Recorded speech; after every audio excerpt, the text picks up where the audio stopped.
Hello.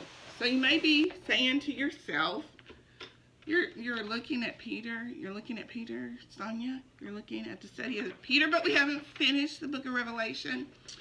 Well, we got stopped cold turkey in the book of Revelation because of Peter. So we started studying Peter because of the book of Revelation. And so now that we have finished our study with Peter, we are going to finish our study of Revelation. But you already know, I personally have completed that study with my BSF group last year. And in September, we're moving on to a whole new study in the Old Testament. So, what happened, because there's some theologians out there, R.C. Charles, and I can't remember the other guy's name right now, but I'll think of it and put it in the comments down there. So, they recommend that our Bible study be book by book, chapter by chapter, and verse by verse. So, had I studied Peter before studying the book of Revelation, then I would not have had this problem. And what is this problem? This problem is the revelation of Jesus Christ. The revelation of Jesus Christ. So, 3 times in the book of Peter, 1 Peter, are the exact words mentioned, the revelation of Jesus Christ. And when I saw this in Sunday school class, because it's probably back in June, when I saw this, I was like, what?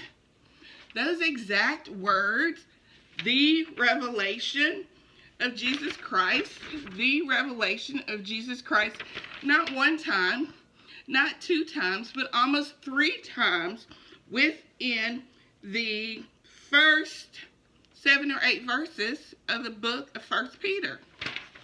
Stunned was I. Stunned was I. So, detour to Peter. How is Peter using the exact verbiage that is used in chapter 1 of the book of Revelation?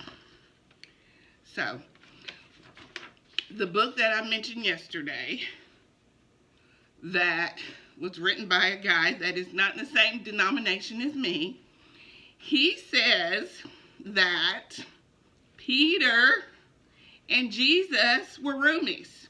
Peter and Jesus were roommates along with Peter's wife in Capernaum. This brings some understanding to why Peter would have the knowledge of the revelation of Jesus Christ. Okay, so at one point Jesus settled in Capernaum. And this is where Peter and his wife lived. So, when I read this, I was like, okay, stop. We've got to study Peter first. So, now that we're finished with our study of the book of Peter, 1 and 2 Peter, we can move forward. So, I'm excited to say that this is why it's imperative, it's important that we read more than one translation.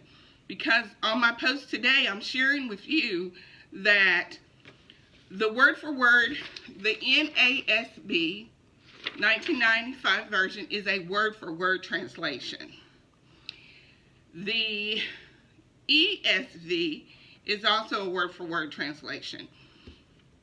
The CSB is a blended, it's partial word for word, and it's partial thought for thought. The NLT is a thought for thought translation, okay? The NET, I'm not sure, don't remember exactly, but I'm thinking it may be a thought for thought translation. This is why it's imperative, it's important that we do not get stuck and live in one translation. This is not a good thing. This is not what we want to do. So, I would not have discovered this had I not been, number one, in Sunday school at church, because all of us had several different translations in class. So I was reading the the NASB 1995. My teacher normally reads the ESV. My friend reads the CSB, and her husband reads the NIV. This is where community is important in Bible study, but it's also where, if you were studying by yourself, it would be good. It would be most serious study to study in more than one translation. Since some translations are thought for thought, some translations are blended, and some translations are word for word. So, now, the revelation of Jesus Christ, written by Peter, who incidentally has walked with us right into 2025 by way of St. Peter's Cathedral, which is named after the Apostle Peter. And we'll talk more about that tomorrow. This is Sonia signing out for Keyword Bible Studies, the one and only Jesus.com, and the BibleStudyStudio.com. Have a blessed day in the Lord. Study in more than one translation. It's imperative, it's important. Thank you. I won't click off.